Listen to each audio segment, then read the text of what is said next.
Ya, jelang tahun politik 2024, sejumlah tokoh politik mulai muncul untuk dikontestasikan. Penyebutan nama calon presiden mulai mengemuka. Yang paling menurutku ya penyewanya. Paparan tadi kita melihat ada. Meski tahun politik 2024 masih beberapa tahun lagi, mesin politik mulai memanas dengan munculnya sejumlah tokoh untuk dikontestasikan. Upaya untuk memanaskan suhu politik tersebut diawali dengan kunjungan sejumlah tokoh ke masyarakat.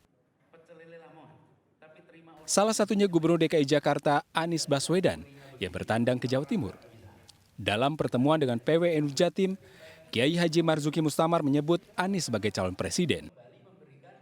Mengkonfirmasi hal tersebut, Anies Baswedan hanya tersenyum menjawab pertanyaan wartawan.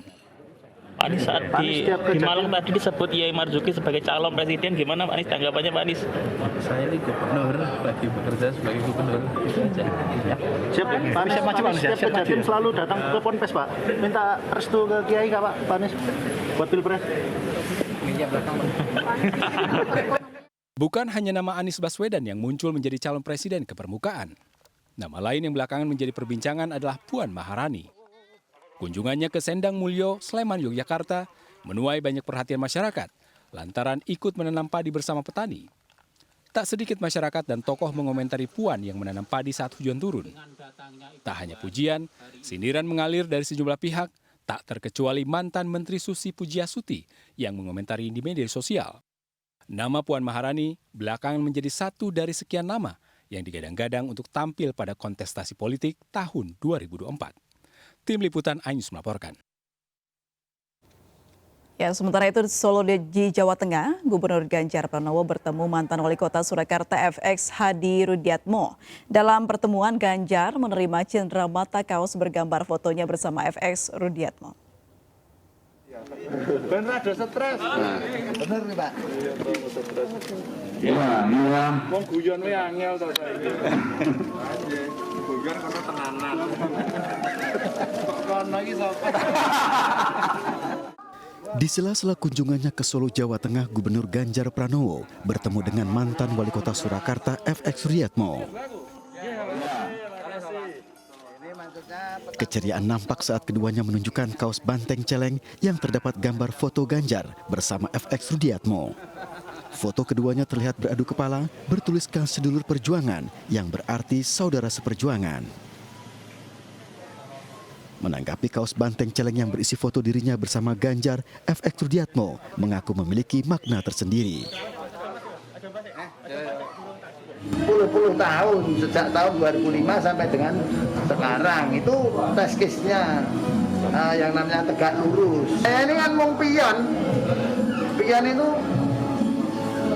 prajurit yang punya integritas on the track. Nah, itu pion nasionalis. Nah, itu pion. Gak ada gambar celeng ngawur ya. Gambarnya Pak Rudi. Rudiatmo mengaku gambar kaos banteng celeng yang tergambar foto dirinya dengan Ganjar Pranowo merupakan inisiatif para kader muda DPC PDI Sekota Solo dan tak ada kaitannya dengan dukung-mendukung kepada pihak tertentu.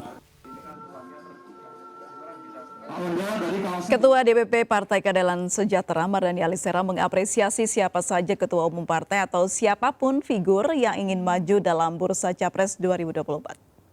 Ya, Mardani mengapresiasi siapapun ketua umum partai atau siapapun figur yang ingin maju dalam Capres 2024.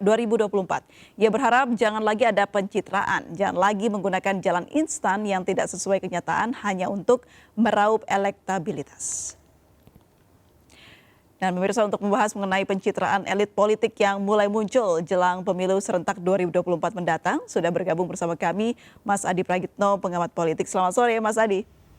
Selamat sore April. Baik, Mas Adi melihat mulai banyaknya nih ya tokoh-tokoh politik yang action begitu, meskipun nanti ya bursa pilpres masih lama 2-3 tahun lagi. Pendapat Anda seperti apa? Kalau saya justru melihat sebaliknya, ini menjadi tanda kalau pilpres itu sebenarnya sudah di depan mata. Mungkin bagi aktivis yang bukan partai ataupun orang freelance gitu, melihat pemilu tinggal 3 tahun lagi. Yeah. Tapi bagi para pekerja politik, bagi aktivis parpol yang punya potensi maju, sebenarnya hitungan 3 tahun itu bukan waktu yang banyak ya sebenarnya untuk melakukan kapitalisasi dan citra politik.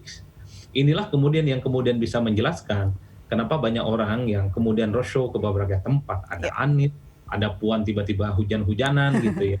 Dan seterusnya. Karena April tahun depan itu sudah masuk tahapan pemilu. Minimal 5 dari verifikasi faktual partai politik. Kan itu tahun sibuk sebenarnya. Di mana semua orang sudah mulai membangun batu bata supaya citra politiknya itu meningkat, terutama mereka yang selalu muncul dalam radar survei yang diprediksi bakal maju ya dan potensial akan bertanding di Pilpres. Ada nama Ganjar gitu, ada Prabowo, ada kemudian Anies, ada Puan dan misalnya Sandiaga Uno, belakangan muncul nama Erick Thohir dan seterusnya.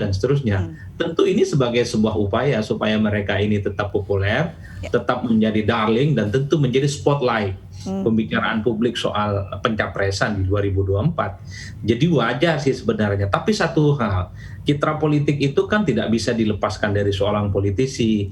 Tapi jangan sampai citra politik itu hanya sebatas pepesan kosong, hanya putar di media, hanya ramai di medsos, tapi tidak menyentuh persoalan masyarakat yang sesungguhnya. Kalau mau bangun citra, menurut saya, coba tolong carikan pekerjaan mereka yang saat ini misalnya di PHK gara-gara pandemi. Nah itu pencitraan yang bagus. Tolong bantu misalnya para petani-petani yang selalu menjerit di saat panen raya, yang harganya terjun bebas. Nah itu baru pencitraan yang oke. Problemnya adalah orang baru datang ke sawah sekali, difoto. Nah itu yang kemudian menurut saya nggak bagus gitu. Berarti ini bicara soal gaya pencitraan ya Mas Adi ya. Sebenarnya seperti apa kalau dari segi politik nih, gaya pencitraan yang sehat begitu Mas? Yang sehat itu adalah satu pencitraan yang satu dia juga besar di media, yang kedua dia menyentuh langsung persoalan rakyat. Kalau mau jujur sebenarnya persoalan yang dihadapi rakyat kan sederhana, bisa bekerja, bisa sekolahkan anak gitu ya, dan mereka tetap terjamin kesehatannya di tengah pandemi. Kalau itu yang dilakukan oleh citra, mau pakai baliho, mau pakai spanduk, mau pakai hujan-hujanan, orang nggak peduli. Masalahnya adalah ketika citra yang dibangun itu berjarak dengan realitas sosial, ada baliho di mana-mana, tapi di bawah baliho itu banyak orang yang kelaparan dan ngemis. Banyak orang yang kemudian tiba-tiba dia pencitraannya misalnya tanam padi dan diharapkan semua orang mencintai sebagai petani.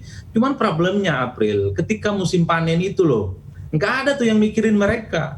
Ketika misalnya harga padi terjun bebas, harga tembakau terjun bebas, kemudian pupuk juga harganya melambung. Tapi kan kalau yang dituju hanya viralnya kan tercapai ya Mas.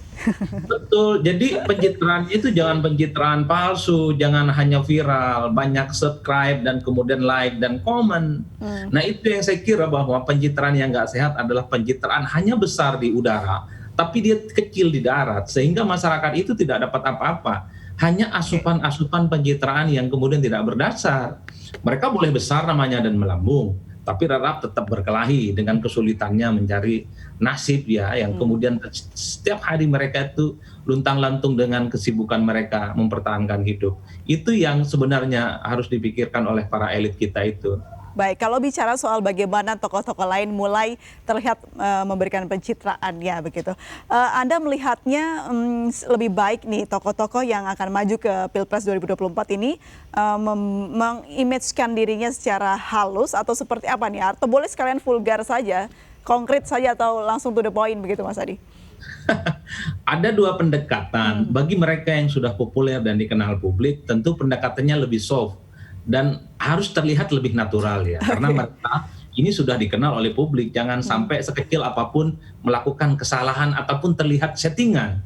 Tapi sebaliknya, bagi kandidat yang tidak populer, baru sedang punya niat ikut bertanding di 2024, tentu pendekatannya agak berbeda, sedikit frontal, agresif gitu ya, untuk membuat satu perbedaan dengan capres-capres yang lain misalnya. Itu saya kira cocok tuh. Ada salah satu menteri misalnya tiba-tiba wajahnya, videonya muncul di ATM Bank UBN gitu. Itu pesan sederhana, yang penting dia jadi pembicaraan dulu. Oke Mas Adi, kalau kita bicara lagi agak tarik lagi ya, ini kan Presiden juga kemarin mulai mempertanyakan nih komitmen petugas-petugasnya atau pembantu-pembantunya untuk bisa bekerja untuk negara. Kebanyakan nih yang akan didapuk untuk Presiden 2024 atau calon Presiden 2024 adalah yang menjabat sebagai kepala daerah ya Mas Adi. Nah apakah ini berpengaruh dengan kinerjanya atau kinerja mereka? Kalau bisa terpecah untuk prospek ke 2024 dengan bekerja sebagai kepala daerah? Problemnya presiden itu memperbolehkan para menterinya itu berusaha mengejar popularitas dan elektabilitas April. Nyaris tidak ada orang yang sempurna. Satu sisi dia bekerja politik untuk meningkatkan popularitas dan elektabilitasnya, tapi satu sama yang lain dia harus 100% loyal dan total kepada presiden. Itu sulit. Makanya angin surganya ini ya dari presiden menurut saya. Kalau mau sedikit relalat bahwa menteri siapapun orangnya nggak boleh tuh bangun citra, hanya fokus bekerja membantu presiden. Tentu untuk meninggalkan warisan kinerja yang bagus. Sehingga visi misi, target politik yang ingin disampaikan oleh Jokowi di 2024 itu landingnya manis. Bukan sesuatu yang kemudian terus-menerus dikritik oleh publik. Ini kalau kita melihat kecenderungannya, menteri-menteri ini kan sudah banyak poles sekarang. Banyak membangun citra dengan apapun. Bahkan mereka sebagai pejabat negara menggunakan fasilitasnya itu untuk mengkapitalisasi demi kepentingan dirinya semakin populer dan dikenal oleh publik. Kan itu yang sebenarnya tidak bagus. Ada potensi abuse of power, ada konflik of interest di situ.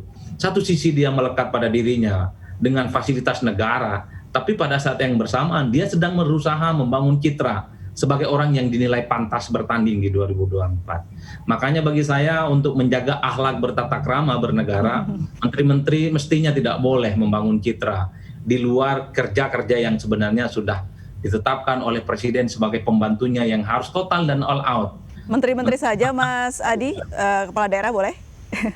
Kalau kepala daerah saya kira kan tidak ada kaitannya tuh dengan presiden dan tanggung jawabnya terhadap negara. Secara umum memang kepala daerah itu satu ya. Sekalipun sibuk memoles citra, jangan lupa persoalan daerahnya itu ya memang harus dimaksimalkan. Di Jakarta Pak Anies tuh ingat ada banjir nggak kelar-kelar. Formula E sedang sorotan, itu aja fokusin. Ketimbang misalnya harus sering jalan-jalan ke berbagai tempat sebagai wujud silaturahmi politik. Ya kan, misalnya di Jawa Barat juga Pak Ridwan Kamil, masih banyak kok orang miskin dan pengangguran yang belum selesai. Nah di Jawa Tengah misalnya, banjir rob juga tidak maksimal. Saya kira persoalan-persoalan penting yang terjadi di daerah itu jauh lebih penting dilakukan, selain tentu saja meningkatkan citra popularitas dan elektabilitasnya itu. Tapi April ala kulihal di atas segala-galanya. Semua polesan, semua citra itu nyaris tidak ada gunanya kalau nama-nama yang digadang ini nggak punya kendaraan politik. Tidak punya dukungan partai, karena rezim negara kita itu adalah rezim partai politik. Atau justru ini momentum Mas untuk mengundang kendaraan tersebut untuk bisa naik di sana. Oh iya, tapi belum tentu, karena ketua-ketua umum partai juga rindu ingin maju di 2024. Coba tunjukkan ke saya, PDIP sudah punya jagoan, anggaplah Puan, mungkin second line-nya ada Ganjar Pranowo, Gerindra jelas sudah Prabowo Subianto, Golkar jelas Erlangga Hartarto, Demokrat itu AHY, PKB itu Imin, kemudian PAN kemarin Zulhas diminta oleh kadernya oleh maju.